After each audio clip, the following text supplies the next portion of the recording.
오늘 들으실 하나님의 말씀은 신약성경 로마서 1장 18절부터 32절까지입니다.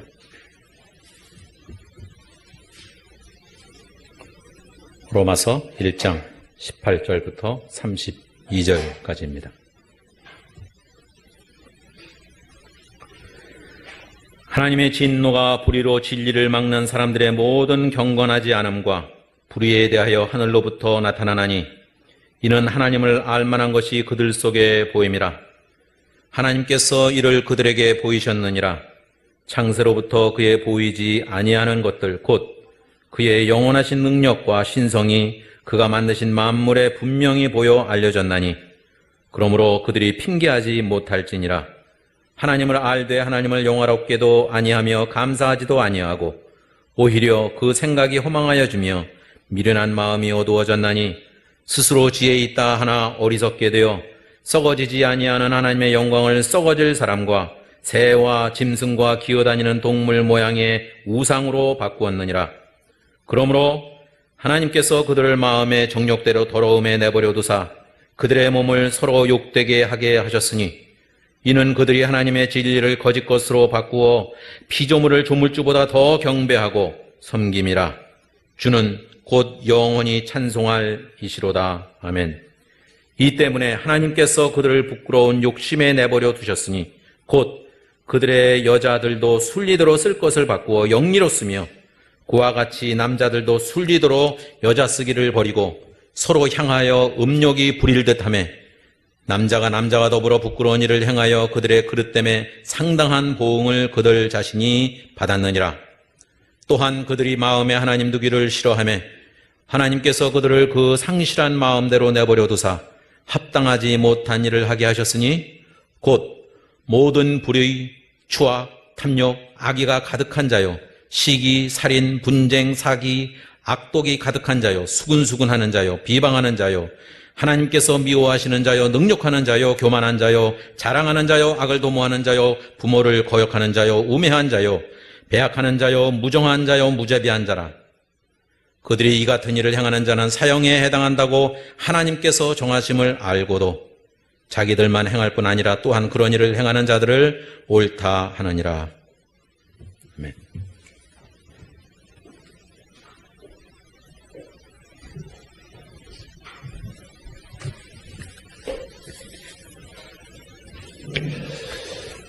우리 로마서 1장 앞부분에서 바울이 복음에 대한 이야기를 했죠. 복음은 아들에 관한 것이고 그 아들을 믿을 때에 하나님께서 의로 여기신다 하는 것이 로마서 1장 앞부분의 내용이었습니다. 자, 이제 그 다음을 저희가 볼 텐데 오늘 본문 1장 18절부터 마지막 32절까지는 하나님의 진노에 대해서 말씀하고 있어요. 하나님의 진노는 하나님의 의로부터 나옵니다. 의로우신 하나님은 반드시 진노하시게 돼 있다. 의롭지 않은 자가 진노를 하면 그는 성격이 나쁘고 성질이 나쁜 거죠. 그렇지만 의로운 자가 진노할 때는 마땅한 이유가 있고 그 진노는 정당하다. 우리가 그렇게 말할 수 있습니다. 로마서 처음 부분에서 하나님의 진노와 죄에 대해서 이제 얘기가 나올 텐데 여러분 그렇다고 로마서가 진노의 서신이다 그렇게 오해하시면 안 됩니다. 사랑이란 단어가 가장 많이 나오는 것이 요한복음이고 그 다음에 요한 1서죠. 그리고 세 번째로 사랑이란 단어가 많이 나오는 것이 로마서입니다. 24번이나 나와요. 그러니까 로마서가 뒷부분에서 하나님의 사랑을 얘기하는데 그 얘기를 하기 전에 먼저 하나님의 진노와 죄에 대해서 언급하는 이유는 하나님의 사랑과 은혜를 말하기 전에 반드시 인간의 죄와 이로 인한 하나님의 진노를 말하지 않을 수 없기 때문입니다. 하나님이 사랑이실 뿐 아니라 공의의 하나님이시기 때문에 죄에 대해서 진노하시고 그래서 진노하신 하나님은 지극히 성경적인 이야기죠. 그 라비 제커라이어스라는 인도 출신의 유명한 기독교 변증가가 있습니다. C.S. 루이스 이후 가장 뛰어난 기독변증가라는 이야기를 듣는 분인데 그분의 책이 우리나라에도 한 10여 권이 번역이 돼 있어요. 제가 얼마 전 유튜브에서 이제코라이어스와 다른 목사님들이 좌담회를 하는 것을 이렇게 본 적이 있는데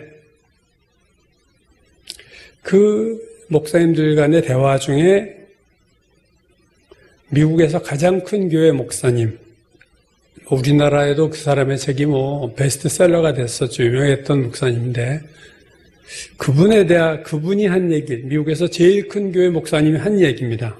그가 이런 얘기를 했다는 거예요. 설교 중에, TV 설교에서. 여러분이 누구인지는 상관이 없습니다. 무슨 일을 했든 상관이 없습니다. 하나님은 당신에게 화내지 않으십니다. God is not angry. 하나님은 angry, 화내지 않으십니다. 그걸 미국에서 제일 큰 교회 목사님이 얘기한 거죠. 당신이 누구이든 상관없고 무슨 짓을 해도 하나님은 여러분에게 화를 내지 않습니다. 과연 그럴까? 하나님 angry, 진노하지 않으면 누가 무슨 짓을 해도 진노하지 않으면 예수 그리스도가 무슨 필요가 있겠습니까? 그가 왜 이 땅에 왔겠어요? 십자가가 왜 필요하겠습니까? 그 목사님들이 그 부분을 비판하는 거였죠. 복음의 시작은 하나님의 진노에서부터 이야기를 풀어나가야 돼요. 이 진노를 어떻게 막을 수 있을까? 현실은 우리가 죄를 졌고 하나님 앞에 망할 수밖에 없는 존재가 이미 되었는데 그래서 하나님은 의로우시기 때문에 반드시 진노하시는데 이 부분을 어떻게 해결해야만 할까? 이게 사실은 복음의 출발에 놓여야 될 얘기죠. 하나님이 누구에게 진노하시는가에 대해서 오늘 본문 첫 번째죠. 18절이 이렇게 말해요. 하나님의 진노가 불의로 진리를 막는 사람들의 모든 경건치 않음과 불의에 대해서 하늘로부터 나타나나니 하나님의 진노는 두 가지에 대해 나타나죠. 하나는 경건치 않음, 또 하나는 불의. 모든 경건치 않음, 이 경건치 않음은요 종교적인 거고요. 불의하다는 것은 도덕적인 거예요. 경건하지 않다는 것은 또 하나님과 관계된 거예요. 하나님에 대해서 반대하는 거고 불의는 도덕적으로 하지 말아야 할 것을 행하는 겁니다. 그러니까 다시 말하면 인간의 죄가 두 종류예요. 하나는 하나님에 대적하고 하나님을 반대하고 하나님의 존재를 믿지 않고 하는 그러한 죄, 이게 불경건이죠. 경건치 않음. 또 다른 죄는 세상에서 악한 삶을 사는 겁니다. 더럽고 못된 짓을 하며 사는 거예요. 이게 두 가지 죄. 이 두 번째 것이 불의죠. 하나님이 공의로우시기 때문에 이러한 경건치 않은 모든 종류의 경건치 않음과 불의에 대해서 진노하신다. 근데 그 진노가 오늘 18절을 보시면 하나님의 진노가 하늘로부터 나타난다. 하나님의 진노가 하늘로부터 나타난다 하는 것은 눈에 보인다 그 얘기죠. 하나님의 진노가 눈에 보인다. 하나님이 진노하시는 것은 마음속에서 하시는 것이 하늘로부터 땅으로 나타났다. 그것은 뭡니까? 심판입니다. 하나님의 심판이에요. 말 안 듣는 아이에게 부모가 분노하게 되면 그 다음에 매로 나타나잖아요. 매는 눈에 보이잖아요. 하나님의 진노가 하늘로부터 나타난다. 하나님의 심판이에요. 의로우신 하나님은 죄에 대해서 진노하시는 하나님이 되고 진노하시는 하나님은 심판하시는 하나님입니다. 의로움은 진노로, 진노는 심판으로 나타나는 거죠. 우리가 큐티하고 있는 예레미야서를 보면 하나님이 북이스라엘과 남유다의 죄악에 대해서 오래전부터 진노하고 계셨어요. 우상 숭배가 한 해를 한 게 아니잖아요. 엄청난 긴 기간 동안에 우상 숭배를 하니까 진노하셨지만 그 진노가 하늘로부터 땅에 나타나는 것은 예루살렘 성이 무너지고 예루살렘 성전이 회파될 때, 즉 하나님의 심판 때에 그 진노가 나타난 겁니다. 하나님이 진노하시는 것과 하나님의 심판하시는 것에서는 시차가 있어요. 어느 정도의 시간이 지나면 그 진노는 심판으로 나타난다. 오늘 본문의 구절이 길죠, 좀. 18절에서 32절인데요. 이 전체 내용은요, 하나님의 진노에 대한 말씀인데, 구조가 어떻게 되어 있냐면, 이 오늘 본문의 구조가 하나님이 진노하시는 거, 진노의 심판을 하시고, 그 다음에는 그 진노하시는 이유를 얘기하고 있어요. 진노와 그 진노의 이유. 그래서 오늘 18절에서 20절이 전체 내용의 핵심입니다. 그래서 그 하나님의 진노와 이유를 말씀하고 있죠. 하나님의 진노가 불의로 진리를 막는 사람들의 모든 경건치 않음과 불의에 대하여 하늘로부터 나타나나니, 자, 하나님의 진노가 나타난 심판이에요. 이는 그 이유를 말하고 있어요. 하나님의 진노가 나타나는 이유는 하나님을 알 만한 것들이 그들 속에 보이기 때문이다. 하나님의 진노, 이유. 이게 오늘 본문 전체의 루틴, 돌아가는 패턴입니다. 18절에서 20절이 기본적인 총론, 핵심 문구라면 나머지 21절에서 32절은요, 강론 같은 거로서 진노와 거기에 대해서 왜 진노하시는가를 구체적으로 설명하고 있습니다. 세 가지로 나눠 있는데 21절에서 마지막 32절까지 첫 번째는요, 첫 번째 하나님의 심판과 이유에 대한 첫 번째 내용은 21절에서 25절이에요. 자, 21절에서 23절은요, 하나님이 심판하시는 이유가 나옵니다. 하나님을 알되 하나님을 영화롭게도 아니하며 쭉쭉 나가서 23절 썩어지지 아니하는 하나님의 영광을 썩어질 사람과 새와 짐승에 기어다니는 동물 모양의 우상으로 바꿨느니라. 이게 그 인간의 죄악의 내용이죠. 그 다음 24절 그러므로. 자, 이유죠. 위의 것 때문에, 이러이러한 죄 때문에, 그러므로 하나님이 그들을 마음의 정욕대로 더러우면 내버려 두셨다. 심판, 그리고 그 이유에 대한 두 번째 내용은 25절, 26절, 27절이에요. 26절을 보시면요. 이 때문에 하나님께서 그들을 부끄러운 욕심에 내버려 뒀다. 이 때문에 바로 앞에 나온 25절. 하나님의 진리를 거짓 것으로 바꾸어 피조물을 조물주보다 더 경배하고 섬겼다. 그것 때문에 하나님께서 심판하셨다. 마지막 28절에서 32절까지는요. 세 번째죠. 28절이야 보세요. 또한 그들이 마음에 하나님 등을 싫어하며, 그게 이유예요. 그러자 하나님이 그들을 상실한 마음대로 내버려 두사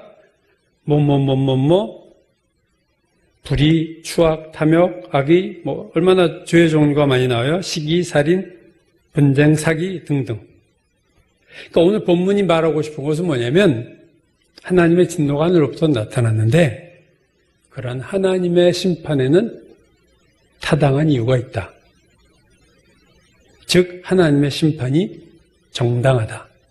하나님의 진노가 정당하다. 오늘 본문이 얘기하는 것이 하나님의 진노의 정당성입니다.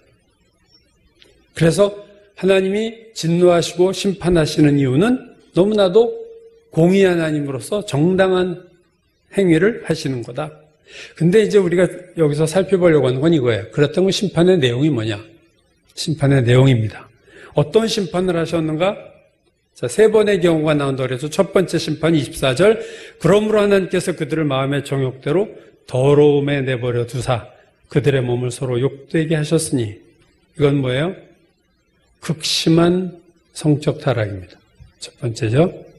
두 번째 26절 동성애예요. 남자가 남자로, 여자가 여자로. 세 번째는 28절 이하로 온갖 종류의 죄악을 저지르는 거예요. 모든 불의, 추악, 탐욕 등등등. 오늘 우리가 이 본문에서 하나님이 진노하시고 죄인들을 심판하셨다 했는데 그 심판의 내용에 대해서 사실은 여러분이 놀라셨나 몰라도 이건 참 놀라운 일이다. 왜냐하면 오늘 세 가지 심판을 얘기하시는데 우리가 생각하는 심판과는 거리가 먼 심판이에요. 객관적으로 볼 때 죄인들이 징계받은 거 없어요. 왜 그렇습니까? 첫 번째 심판 내용 다시 보세요. 24절 그들을 마음의 정욕대로 더러움에 내버려 두사 그들의 몸을 서로 욕되게 하셨으니, 여러분 이게 심판입니까? 하고 싶은 대로 살고 있잖아요 지금. 자기의 몸을 욕되게 하고 있어요. 서로 아주 그냥 지극히 더러운 삶을 살고 있어요. 이게 심판이라는 거예요. 두 번째 심판, 그들의 여자들도 순리대로 쓸 것을 받고 영리를 쓰며 그와 같이 남자들도 순리대로 여자 쓰기를 버리고 서로 향하여 운명이 부릴 듯하며 남자가 남자와 더불어 부끄러운 일을 행하여 그들의 그릇 때문에 상당한 보응을 그들 자신이 받았느니라. 동성애를 하는 것이 심판이라는 거예요. 그들이 좋아서 하는데 이게 왜 심판이 될까? 세 번째 심판, 그들이 마음에 하나님 두기를 싫어하며 그것 때문에 하나님이 그들을 상실한 마음대로 내버려 두사 합당하지 못한 일을 하게 하셨으니 곧 모든 불의와 추악과 비방하고 교만하고 자랑하고 부모를 거역하고 무정하고 무자비하고. 여러분, 이렇게 사는 게 심판입니까? 이런 일을 하면서 내가 지금 심판받고 있어라고 생각하는 사람이 하나라도 있을까? 자기들이 마음대로 살면서 나 심판받고 있어? 그렇게 생각하는 사람 보신 적 있나요? 주변에서? 제가 대학부 다닐 때 제가 다니던 교회에 대학부 지도교사로서 그 당시 감신대 구약학 교수였던 민영진 교수님이 저희 대학부를 지도해 주셨습니다. 그러니까 목요일마다 대학부 모임 있을 때 목사님이 우리를 케어한 게 아니라 그 교수님이 매번 성경에 대해서 창세기부터 이렇게 얘기하셨어요. 구약학 교수. 히브리 대학에서 박사학위를 받으셨고 감신 오신 지 한 4, 5년 지났을 때니까 아주 갓 젊은 목사님일 때 지금도 살아계시고 있죠. 그때 이제 그 민영진 교수님이 저희 대학부의 지도교사를 해주셨어요. 대한성서공회 총무를 했고 표준 세번역 성경을 이분이 번역했고요. 주도해서 개혁 개정도 이분이 개혁 개정에도 참여했고 지금은 대한기독교서회에서 만드는 기독교 성경 주석을 지금 세 권째인가 네 권째 쓰고 계세요. 여전히.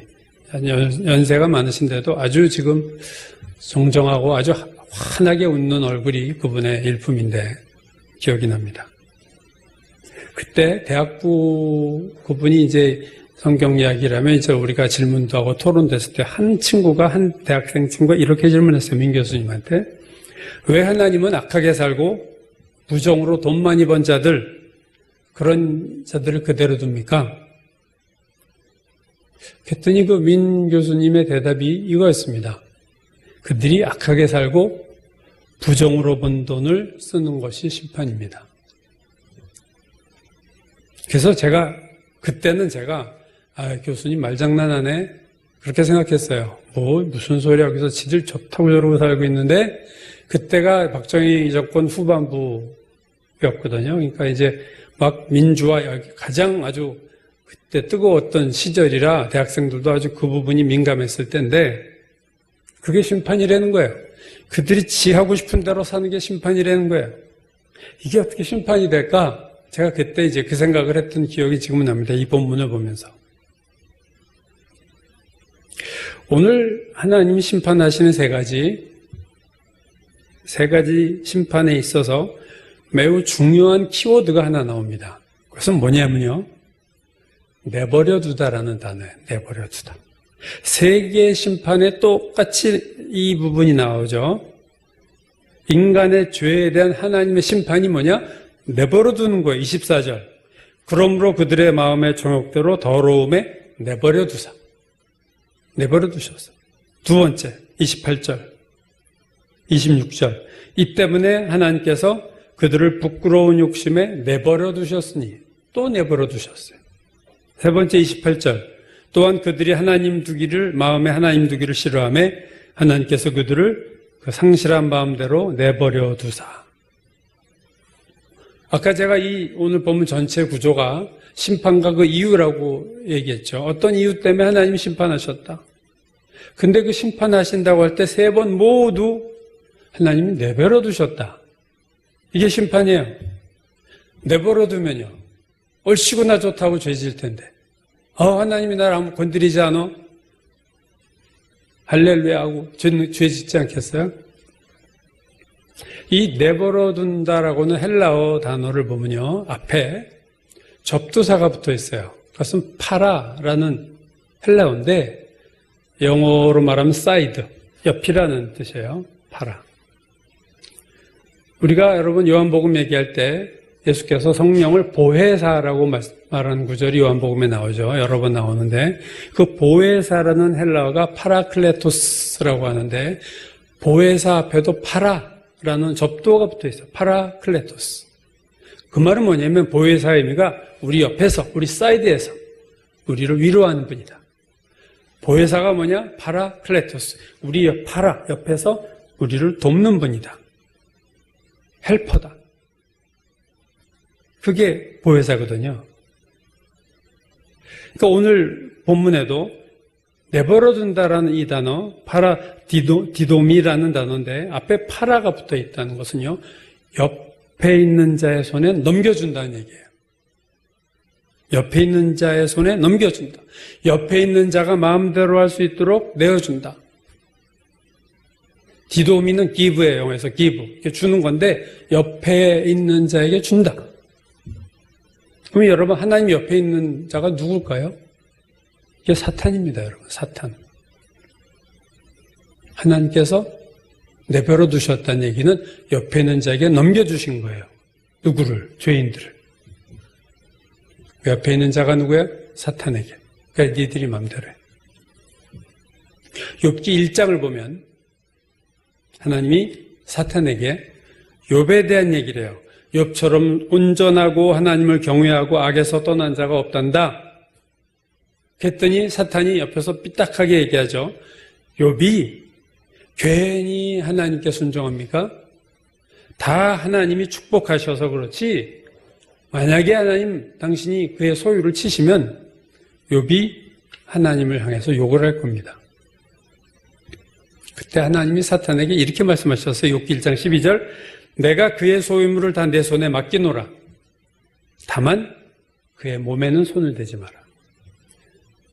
자, 몸에는 손을 대지 마 너. 근데 소유물에 대해서는 네 손에 맡길게. 이게 하나님이 하신 말씀이에요. 이 말씀이 떨어지자마자 사탄이 욥의 소유물들을 치기 시작하죠. 자녀들 다 죽이고 재산 다 폐해버리고. 즉 하나님이 욥의 소유물에 대해서는 내버려 두신 거예요. 넘기신 거예요. 사탄에게. 물론 죄로 인한 것 오늘 본문과는 다른 얘기지만 넘기신 건 맞죠. 오늘 본문 로마서에서 하나님의 심판은 내버려 두신 거예요. 하나님께서 손을 놓으셨다는 거예요. 그 말은 사탄의 손에 넘기셨다. 그 말과 같은 얘기입니다. 6.25 전쟁이 일어나는 해에 1950년 1월 12일에 즉 6.25 전쟁 5달 전에 미국의 국무장관 딘 애치슨이 극동지방에 방어선을 걷어요. 그 방어선에 여기까지는 우리가 지킨다라고 하는 선에 대한민국이 제외된 거예요. 소위 말하는 애치슨 라인이라고 부르는데 그 애치슨 라인에 대한민국이 빠진 거예요. 대만하고 둘이 빠졌습니다. 그 다음에 무슨 일이 났나요? 그것을 애치슨 라인의 발표를 일어난 5달 만에 북한의 김일성이 중공과 소련의 힘을 받아서 대한민국을 쳐들어온 거예요. 애치슨 라인은 뭡니까? 미국이 대한민국을 내버려 둔 거예요. 내버려 두면 어떻게 돼요? 공산주의가 먹겠다고 건드리는 거죠. 니들 여기 선 밖에 있어. 니들이 방어 안 한다고 했지. 오늘 본문에서 하나님의 심판은요, 내버려 두시는 거예요. 내버려 두시면 어떻게 돼요? 극심한 타락이에요. 동성애는 결국 성적 타락의 종점인데, 동성애까지 가는 거죠. 내버려 두니까. 그들이 자유롭게 사는 것 같아요.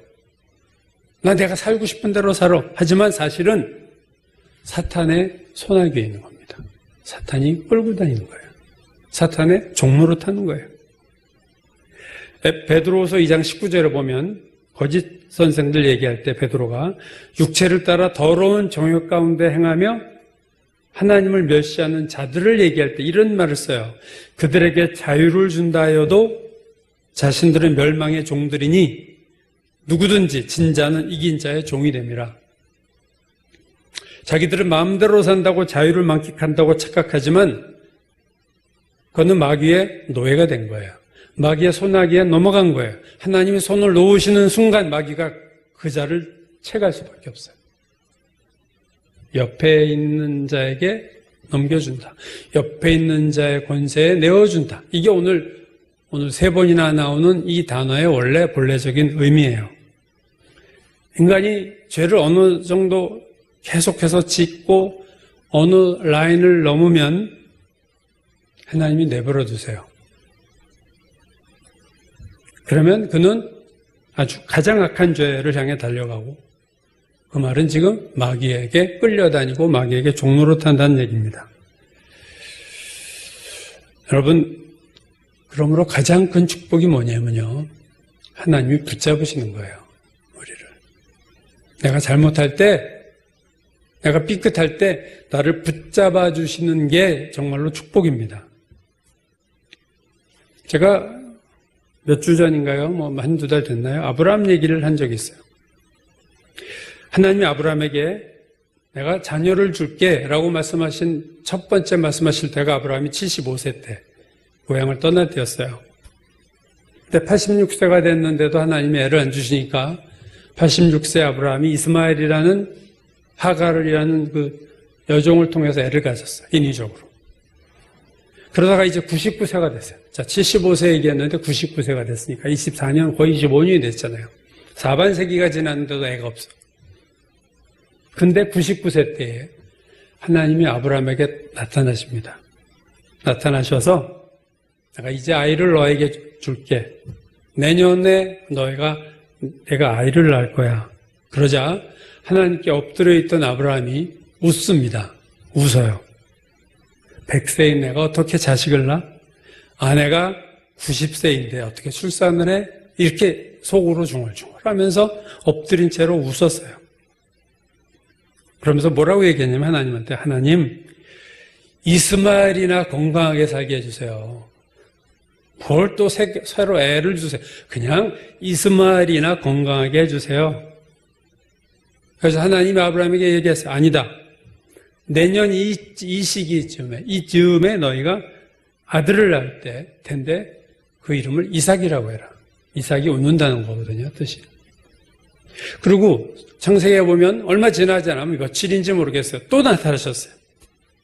그래서 두 번째 아브라함에게 내년에 내 아내가 아들을 낳을 거야. 이번에는 장막 밖에서 사라가 이 소리를 들었습니다. 그리고 속으로 웃었어요.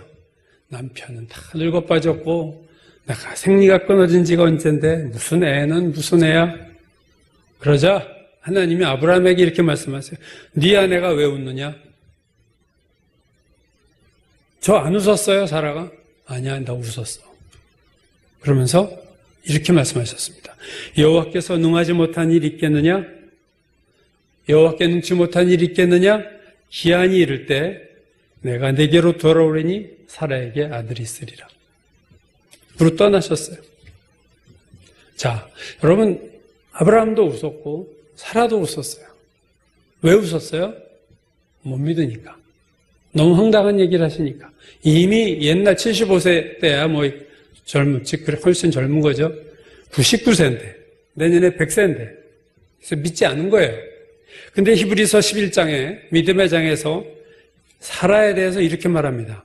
믿음으로 사라 자신도 나이가 많아 단산하였으나 잉태할 수 있는 힘을 얻었으니 이는 약속하신 이를 미쁘신 줄 알았습니다. 자, 창세기에서는 분명히 믿음이 없었는데 히브리서에서 사라는 믿음의 여인입니다. 이게 무슨 얘기인가? 여러분, 하나님께서 아브라함과 사라에게 아주 짧은 기간에 2번 나타나셔서 아들을 낳을 거야 했을 때 처음에는 이 부부가 다 웃었어요. 믿지 않는 거죠. 그러나 하나님께서 마지막 하신 말이 뭐예요? 여호와께서 능치 못한 일이 있겠느냐? 기한 이를 때 사라에게 아들이 있으리라 하고 떠나셨어요. 성경에 거기만 나오죠.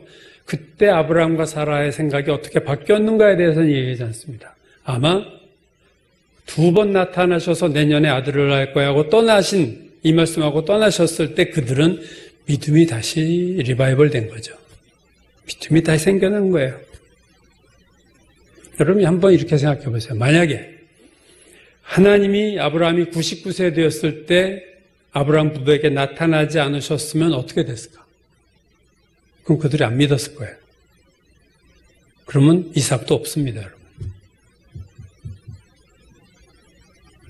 99세 된 아브라함 부부에게 하나님이 나타나지 않으셨다면 불신하고 있었던 그들 부부가 그래서 웃었는데 그대로 믿음 없이 살고 100세가 그냥 믿음 없이 100세가 됐으면요 이상 못 태어났어요. 그 말은 뭐냐면요, 하나님이 만약에 아브라함 부부를 내버려 두셨다면 아기는 없습니다. 그러나 하나님이 아브라함을 붙드신 거예요, 여러분. 나타나셨다는 것은 이들의 사그러진 믿음, 소멸된 믿음을 다시 배터리 충전하듯이 믿음을 불어넣어 주시고 떠나셔서 이삭을 낳을 만한 믿음을 주시고 떠나신 거예요. 하나님이 아브라함 부부를 내버려 두지 않으시고 붙잡으셨기 때문에 오늘 약속의 아들 이삭이 탄생하고 아브라함이 믿음의 조상이 된 겁니다. 아브라함의 믿음은 하나님의 붙잡으심의 결과예요, 사실. 여러분, 하나님은 의로우신 분이고 그래서 죄에 대해서 반드시 분노하시고 심판하시는 분이에요. 그런데 그 심판의 내용이 뭐냐면은 벼락을 내려치는 것이 아니라 내버려 두는 거예요. 물론 요한계시록에서 보듯이 마지막 주님이 재림하실 때는요 벼락이 문제가 아니에요. 무서운 심판을 하시고 불못에다 던지실 거예요. 그러나 이 세상에서 사는 동안 마지막 심판 전에 가라지와 알곡이 섞여 있을 때 그냥 내버려 두셨잖아요. 예수님에 비유해서. 우리가 사는 이 세상에서는요 벼락치는 심판이 물론 있을 수도 있지만 내버려 두는 심판이 많다는 거예요. 그래서 본인들은 심판받는 줄 몰라요. 오늘날 죄악 가운데 사는 수많은 사람들이 지금 심판받고 있다는 것을 알고 있을까? 내가 말씀대로 살지 않고 내 마음대로 사는데도 아무런 징계가 없고 하나님 침묵하고 계셔. 이거 웬 횡재야 이거. 하나님이 그대로 두시네. 더 해봐. 이게 참 어리석은 거예요. 하나님이 내버려 두시는 거 그게 자체가 심판입니다. 내가 막 사는데도 잘 나가고 있다면 잘 나가는 게 아니라 하나님이 손을 놓으셨을지도 몰라요. 하나님이 손을 놓으시자마자 죄인은 자유낙하합니다, 여러분. 죄악의 구덩이로 자유낙하하게 되어 있어요. 하나님이 손을 잡은 걸 놓으시면, 내버려 두시면 하나님이 손을 놓는 순간 마귀가 잡는 거죠. 우는 사자같이 마귀가 두루 다니며 삼킬 자를 찾느니 베드로가 한 얘기죠. 하나님이 내버려 두신 자를 채가요. 그래서 타락의 극심한 지경으로 끌고 갑니다. 이 세상 쾌락으로, 이 세상 물질로 내가 악하게 사는데 돈을 잘 계속 벌고 있어. 내가 이렇게 악하게 사는데 몸이 건강해. 여러분, 그게 축복입니까? 내버려 두신 거일 수 있어요. 히브리서 12장 5절 이하가 이렇게 말씀하고 있어요. 내 아들아 주의 징계하심을 경히 여기지 말며 그에게 꾸지람을 받을 때 낙심하지 말라. 주께서 그 사랑하시는 자를 징계하시고 그가 받아들이는 아들마다 채찍질하심이라 하였으니 징계는 다 받는 것이오늘 너에게 없으면 사생자요 친아들이 아니니라. 여러분, 매 맞는 게 내버려둔 것보다 100배 1000배 난 거예요. 왜냐하면 매 맞는 거는 징계지만 내버려두는 거는 심판입니다. 매 맞는 거는 하나님의 자녀라는 증거지만 내버려두었다는 것은 너 내 자녀 아니야.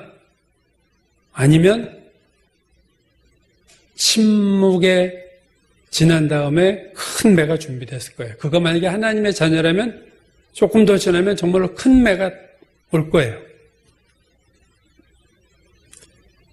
우리가 죄된 삶을 살 때 하나님 우리를 이렇게 건드리는 것, 매를 대시고 그대로 두지 않는 것, 이게 축복입니다. 다윗이 시편 37편 24절에서 그는 넘어지나 아주 엎드러지지 아니함은 여호와께서 그의 손으로 붙드심이로다. 넘어지지만 아주 엎드러지지 않는 것은 여호와가 그의 손으로 붙들어 주십니다. 우리가 실족을 하지만 완전히 망하지 않아요. 왜요? 하나님 붙잡아 주시니까. 시편 94편 저자도 여호와여 나의 발이 미끄러진다고 말할 때에 주의 인자하심이 나를 붙드셨사오며, 이 붙드심의 축복, 죄악 가운데 내버려 두심이 심판입니다. 내버려 둬서 눈에 보이는 심판이 없어도 마지막 날에 이 땅에서 내 마음대로 살고 죄짓고 산 삶에 대해서 분명히 마지막 심판이 있기 때문에 내버려 두시는 것이 두려운 거죠. 하나님께서 징계하시는 자가 복이 있고 하나님께서 붙드시는 자가 복이 있습니다. 오늘 하나님은 죄에 대해서 진노하시는 하나님이고, 그러므로 우리가 하나님의 진노하심을 유발하지 않도록 정말 죄를 멀리해야 되겠고, 또 죄 가운데 살다가 하나님이 나를 징계하실 때 원망하고 낙심할 것이 아니라 감사하고 하나님 나를 붙잡아 주니 감사합니다. 깨닫게 하시니 감사합니다. 그렇게 하나님 앞에 오히려 더 나아가는 저희가 되어야 될 줄로 믿습니다.